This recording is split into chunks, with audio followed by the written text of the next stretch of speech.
Okay, we're going to take you to Germany for a minute with a lovely composition by Arnold Schoenberg used as an intro to a Zappa song called the Eric Dolphy Memorial Barbeque.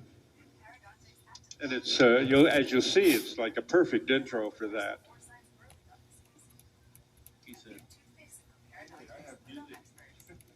It'll help. This is called Drei Klavierstück. Let me add that Arnold is difficult to play.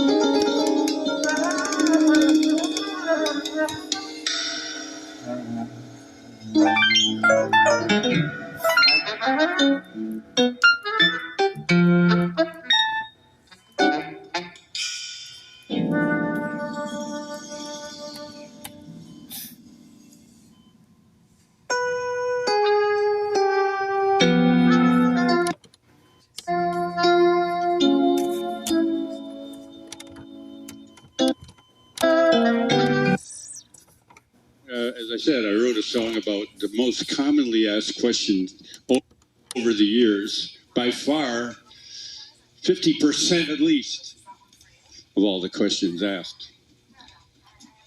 And we call it the eternal question.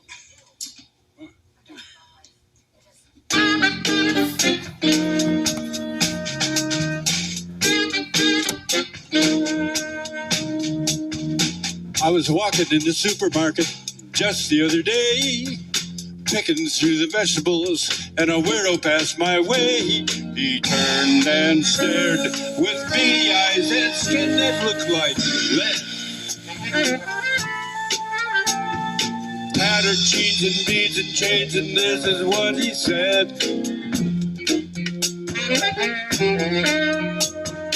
What was Zappa really like? Did he fly into a rage? Then he spoke dope all the time. And did he really shit on the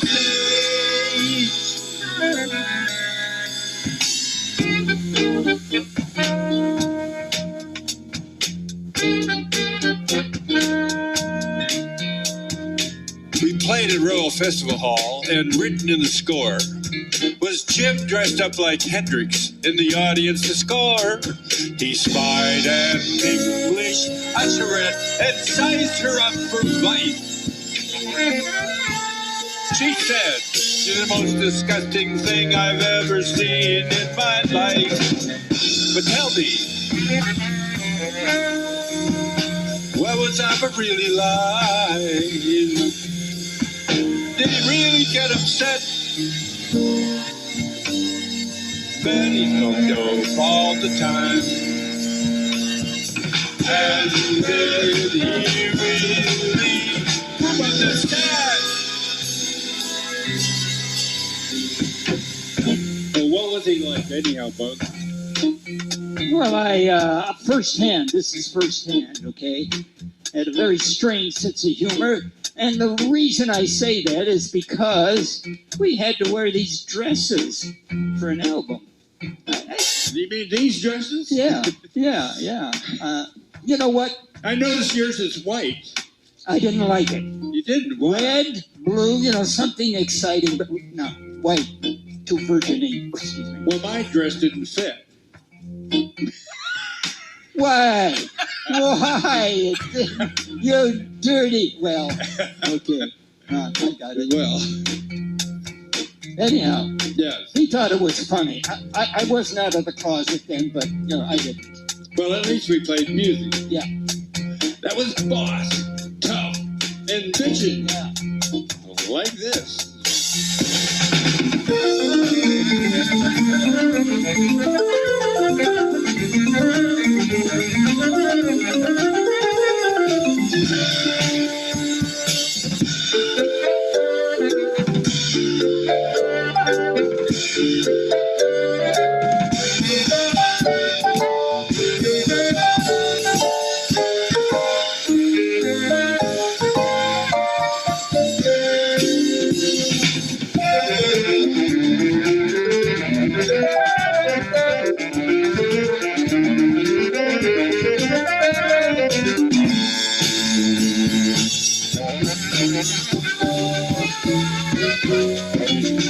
Businessman likes good fun.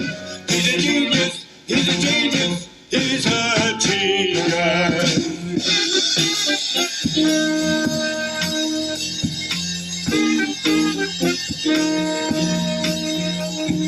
An ardent fan from Denmark called long distance on the phone. Has every photo, disc and tape, and bootleg to be found. He begged for anything I had and said I was renowned. But still that final question was the one that made me frown. Why was Zappa really lie? Did he fly into rage? Bet he got high all the time. And did he really get on the stage?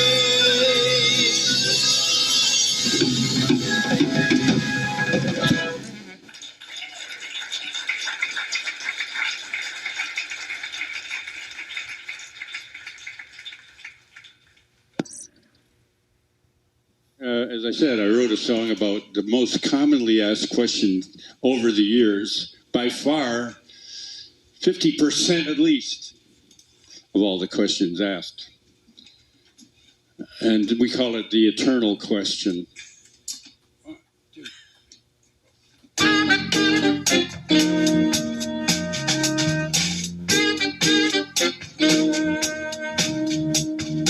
I was walking in the supermarket just the other day, picking through the vegetables, and a weirdo passed my way. He turned and stared with beady eyes and skin that looked like lead.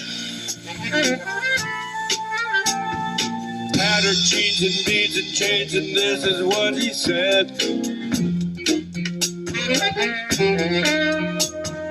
What was Zappa really like?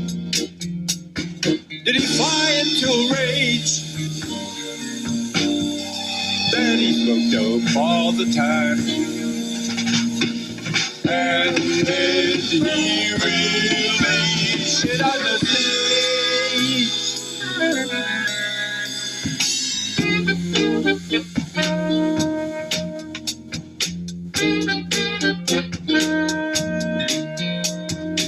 We played at Royal Festival Hall, and written in the score was Jim dressed up like Hendrix in the audience to score. He spied an English usherette and sized her up for life. She said, "You're the most disgusting thing I've ever seen in my life." But tell me, what was Zappa really like? Did he really get upset? Betty don't know all the time. And did he really understand? Well, what was he like anyhow, Bunk? Well, this is firsthand, okay? Had a very strange sense of humor. And the reason I say that is because we had to wear these dresses for an album. You mean these dresses? Yeah. You know what? I noticed yours is white.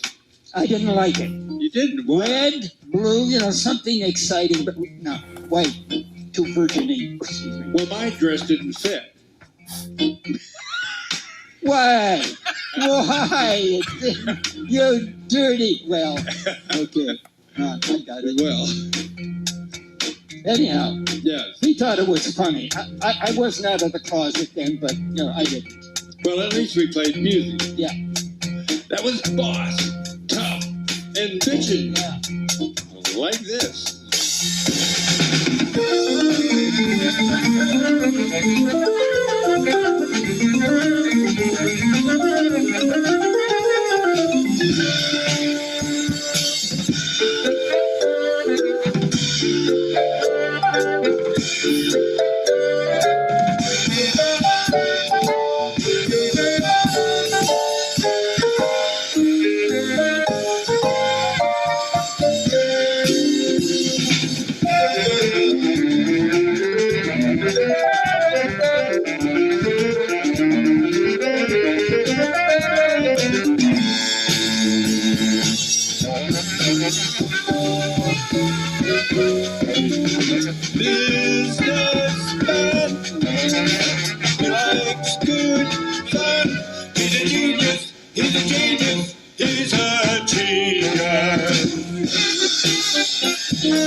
From Denmark, called long distance on the phone, has every photo, disc and tape, and bootleg to be found. He paid for anything I had and said I was renowned.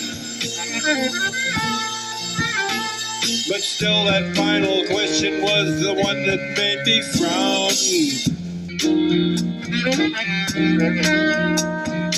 What was Zappa really like? Did he lie to rage? Bet he got high all the time. And did he really get on the stage?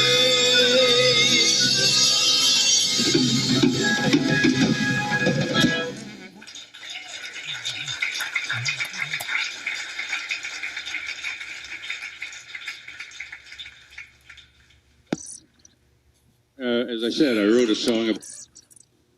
Oh, God. Well, Bunk, in order to be here and play for these great people here, the surfers, you have to be kind of modern to do that. No, we've got to keep up with the time, Don. I know we're, middle age is creeping up, but, let's go forward here. Yeah, I got your middle-aged. Well, I am a modern man. Yeah, I know. A man for the millennium. Yeah. Digital and smoke-free. A diversified, multicultural, postmodern deconstruction that is anatomically and ecologically incorrect. Well, Don, I agree. But you know what? I've been uploaded, downloaded, downsized, and I know the downside of upsiding, and I know the upside of downsizing, and I know the downside of upgrading. Well, I'm a high-tech lowlife.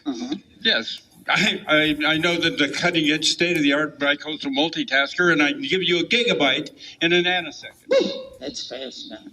Well, I'm new wave, but I'm old school, and my inner child is outward bound. And I'm hot-wired, heat-sinking, warm-hearted, cool customer. I am voice-activated, and I'm also biodegradable. Well, I can tell that. I can tell, but I interface with my database, and my database is in cyberspace. Mm-hmm. So from time to time, I'm hyperactive, I'm interactive, and from time to time, I'm radioactive. Well, that's scary, Don. Well, anyhow, I'm behind the 8-ball head of the curve, riding the wave, dodging the bullet, and pushing the envelope.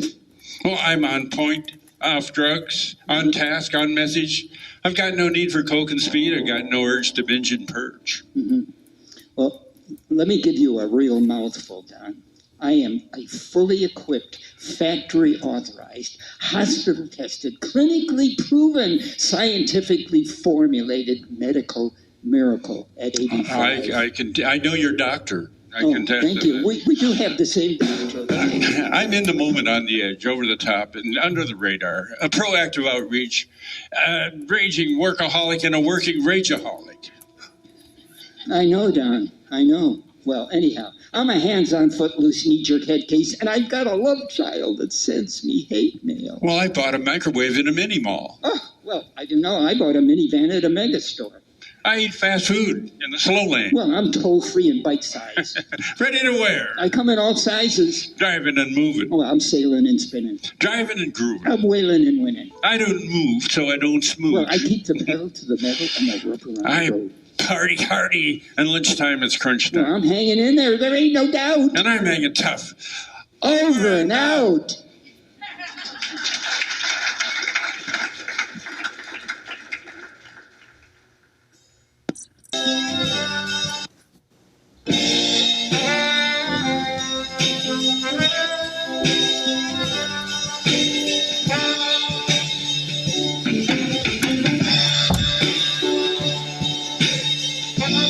Hey, Joe,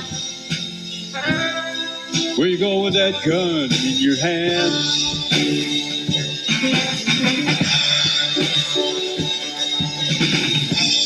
Hey, Joe,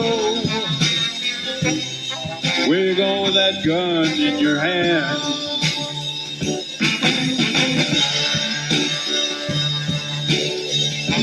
Well, I'm gonna go shoot my lady. I found her messing around with another man.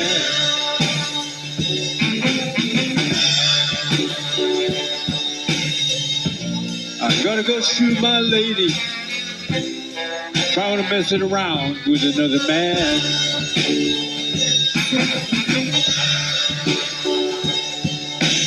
Hey, Bunk, where you going with that flower in your hand? Hey, Bunk, where you going with that flower in your hand? Well, Don, with these flowers, I'm going to Frisco. I'm going to join a psychedelic band to love me. Yeah, I'll go up to Frisco with these flowers and join a psychedelic band. I'll love it. Hey, Bunk, where you going with that button on your shirt? Hey, Bunk, where you going with that button on your shirt? Well, Don, with this button, I'm going to go to 11, and I'm going to play my bongos in the dirt, probably Griffith Park. I'm going to play my bongos in the dirt, and they'll love it, they'll love it.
those beads around your neck. Hey, Bunk, where you going with all those beads around your neck? Well, Dad, I'm going to go see my shrink. Maybe he can help me be a nervous wreck, okay? I'm going to go see my... Maybe she can help me be a nervous wreck. I already am.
And the horrible curtains muffled the rain could hardly believe her eyes. A curious green with garlic breath sounded like the snore somewhere near the Steinway, or even from within. It caused the doily fringe to walk and tremble in the gloom. Evelyn, having undergone further modification, pondered the significance of short person behavior with pen-depressed panchromatic resonance and other highly ambient domains. All right, she said.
And now this is a little piece I wrote called Ruth. You guys know Ruth, right? Ruth Underwood? Ruth Colin, right? Before she married Ian. Actually, there's a song on Uncle Meat that she plays with Artie Tripp. And Ruth does not like making mistakes. So if she made a mistake, she would just stop playing. She would just stop. So anyway, Frank's having her and Artie Tripp play this thing. So she's playing marimba and he's playing xylophone, and they're facing each other, and there's a microphone above them. And they're listening to the recording, and the time comes for them to play. So as soon as they play, if she makes a mistake, she just stops. She just looks like, oh, I made a mistake. So then they have to rewind the tape. Okay, here we go, one more time. She just, oh, I made a mistake. So she would never record a mistake. So that's why her performances are flawless. She records no mistakes. She doesn't. So Artie Tripp's going nuts, right? Like an hour and a half into this, they still haven't played that thing. And he's like, Ruth, just play it. Just play. Yeah, you think he knows if you make a mistake? She's like, yeah, he will know if I make a mistake. So, and if you listen to, You Can't Do That on Stage Volume 2, when they're doing Montana, they play Montana very, very fast. The hardest part of Montana is the middle section, which only she used to play. So they play it so fast that she knows she can't play it when they get to that point. So they do the introduction, and right before he sings the first word, you hear somebody say something, and the band stops. And then he says, what did you say? And it's Ruth, and she's saying, it's too fast. Because she's the only one going to play that part. That's really difficult. Nobody else. So she's like, it's too fast. Slow it down. You've never heard anybody else in Frank's band stop the band. Ever. Never. It happens again, and they play it just as fast, and she doesn't play it. She just stands there, and you hear her saying, I'm not going to play. And Frank's like, what? It's too fast. So then they play it really, really, really slow. You know, Montana's like, da-da-da-da-da-da, so like that. But they did it, and she's like, I'm not going to do that. So then when he counts it off the last time, it's dun dun dun dun dun. It's literally that's. But that's Ruth Underwood. And that's why we have to practice this stuff all the time. Jesus. As a footnote, I have to say the part that she wouldn't play, or finally did play because it's on the record. That is so fast. It's like that. And I said, I'm going to check this out. And so I slowed it down 3 times. So it's 3 octaves lower, and it's like that many times slower. And when I listened to that, it was like da da da da da da da da da da da da da da da. It was absolutely perfect.